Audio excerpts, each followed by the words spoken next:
Bismillah, Assalamualaikum warahmatullahi wabarakatuh. Kaifahalukum anak-anak? Semoga sehat selalu ya. Baik, kali ini kita bertemu dengan pembelajaran tematik lagi. Kita akan melanjutkan pembelajaran tema 8, subtema 2, pembelajaran ke-4, 5, dan 6. Sebelum kita memulai pelajaran, Bu Nanda selalu mengingatkan untuk selalu menjaga protokol kesehatan. Jangan lupa 3M. Apa 3M? Memakai masker, mencuci tangan, dan menjaga jarak. Baik, apa saja yang akan Bu Nanda sampaikan untuk materi hari ini? Yuk disimak. Pada pembelajaran sebelumnya, yaitu pada pembelajaran ketiga, Bu Nanda juga sudah menjelaskan tentang jenis usaha ekonomi yang dilakukan secara perorangan atau sendiri. Kemudian, bagaimana dengan jenis usaha ekonomi yang dilakukan secara kelompok? Kita akan mempelajarinya pada materi kali ini. Usaha ekonomi yang dikelola secara kelompok. Jadi, usaha tersebut adalah usaha ekonomi yang dikelola secara berkelompok. Usaha tersebut dikelola secara bersama, baik modal, pengelolaan, maupun keuntungan. Usaha ekonomi yang dikelola secara kelompok. Banyak sekali bentuk-bentuk usaha ekonomi yang dikelola secara bersama-sama. Apa saja contohnya? Jadi, ada BUMN. Jadi, BUMN adalah badan usaha milik negara atau perusahaan negara, yaitu sebuah perusahaan yang seluruh atau sebagian besar modalnya dimiliki oleh negara. BUMN dapat berbentuk perusahaan umum dan perseroan terbatas atau persero. BUMN bergerak di bidang usaha yang bersifat strategis atau vital. Misalnya, bidang energi listrik dan telekomunikasi. Kita tahu, kita sering naik kereta api bukan? Ya, kita pernah ya. Ada yang sudah pernah, ada yang belum ya. Nah, jadi kereta api itu adalah salah satu BUMN. Jadi, badan usaha milik negara. Ada juga kita bisa setiap hari menikmati listrik, kemudian bisa menikmati fasilitas elektronik menggunakan listrik, itu adalah dari PLN ya. Nah, PLN adalah salah satu contoh dari badan usaha milik negara. Selain itu, di Indonesia juga terdapat badan usaha milik daerah atau BUMD atau perusahaan daerah. BUMD merupakan perusahaan yang seluruh atau sebagian besar modalnya dimiliki pemerintah daerah. Selain badan usaha milik negara atau BUMN, kemudian badan usaha milik daerah atau BUMD, ada juga badan usaha milik swasta atau BUMS. BUMS itu banyak juga bentuk-bentuknya. Salah satunya adalah firma.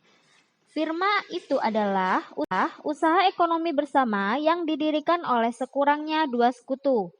Pendiri firma biasanya orang-orang yang saling kenal satu dengan yang lain. Setiap anggota firma memiliki hak untuk bertindak atas nama firma. Anggota firma juga bertanggung jawab secara penuh atas risiko kerugian firma. Usaha berbentuk firma biasa bergerak di bidang layanan konsultasi hukum dan keuangan. Badan usaha milik swasta selain firma ada juga persekutuan komanditer atau CV. Didirikan oleh sekurangnya 2 orang yang menyetorkan modal. Pada CV terdapat 2 jenis sekutu, yaitu sekutu aktif dan sekutu pasif. Sekutu aktif berperan sebagai investor dan pengelola CV. Sekutu pasif berperan sebagai investor tanpa terlibat dalam pengelolaan CV. Usaha berbentuk CV dapat dikembangkan dari firma. Ini dimungkinkan jika firma ingin memperluas usahanya dan membutuhkan banyak modal. Selanjutnya adalah perseroan terbatas atau PT. Adalah usaha bersama yang modalnya berupa kumpulan saham. Saham diartikan sebagai bukti kepemilikan suatu perusahaan atas penyetoran modal. Setiap saham memiliki nilai nominal tertentu. Pemilik saham akan memperoleh keuntungan berupa dividen. Bagi perseroan yang ingin mengembangkan dan memperluas usaha, sahamnya dapat diperdagangkan di pasar modal. Selanjutnya, bentuk usaha ekonomi bersama yaitu koperasi. Di Indonesia, berkembang usaha bersama yang bertujuan menyejahterakan anggotanya. Usaha yang dimaksud adalah koperasi. Berdasarkan Undang-Undang Nomor 25 Tahun 1992 tentang Perkoperasian, koperasi adalah badan usaha yang beranggotakan orang-orang atau badan hukum koperasi dengan melandaskan kegiatannya berdasarkan prinsip koperasi sekaligus gerakan ekonomi rakyat yang berdasarkan asas kekeluargaan. Koperasi sesuai dengan UUD 1945 pasal 33 ayat 1 yaitu bentuk perekonomian disusun atas usaha bersama berdasarkan asas kekeluargaan. Nah, apakah anak-anak tahu bahwa koperasi pertama kali dikembangkan oleh Bapak proklamator kita? Siapa? Yaitu Dr. Andes Muhammad Hatta. Atas perannya tersebut, beliau dijuluki Bapak Koperasi Indonesia. Jadi, siapa Bapak Koperasi Indonesia kita? Yaitu Dr. Andes Muhammad Hatta. Untuk koperasi itu sendiri, tidak hanya satu bentuk ya. Jadi, ada beberapa bentuk koperasi yang berkembang di Indonesia. Bentuk-bentuk koperasi di Indonesia itu bermacam-macam. Salah satunya adalah koperasi konsumsi, yaitu koperasi yang menyediakan berbagai barang konsumsi untuk memenuhi kebutuhan sehari-hari. Contohnya apa kebutuhan sehari-hari? Seperti beras, gula, minyak, sabun, peralatan rumah tangga, barang elektronik, dan lain-lain. Tujuannya apa koperasi tersebut dibentuk? Tujuannya adalah untuk memenuhi kebutuhan konsumsi sehari-hari bagi anggota dengan harga dan mutu yang layak. Selain itu, ada juga bentuk koperasi yang simpan pinjam. Jadi, koperasi tersebut menyediakan layanan simpan dan pinjam. Koperasi jenis tersebut menerima simpanan dari anggota. Selanjutnya, uang yang telah terkumpul dipinjamkan kepada anggota tersebut. Selain koperasi konsumsi, koperasi simpan pinjam, ada juga bentuk-bentuk koperasi lain, seperti koperasi produksi. Koperasi tersebut menyediakan bahan baku produksi dan menyalurkan hasil produksi anggotanya. Koperasi ini beranggotakan para produsen atau pengusaha, misalnya pengusaha batik, tahu, tempe, dan sapi perah. Kemudian ada lagi koperasi jasa. Koperasi tersebut menyediakan layanan atau jasa tertentu bagi anggotanya, contohnya koperasi angkutan. Dan yang terakhir yaitu bentuk dari koperasi adalah koperasi serba usaha. Koperasi tersebut mengelola berbagai jenis usaha, misalnya penyediaan barang konsumsi, simpan pinjam, penyediaan bahan baku, dan penyaluran hasil produksi. Contohnya apa?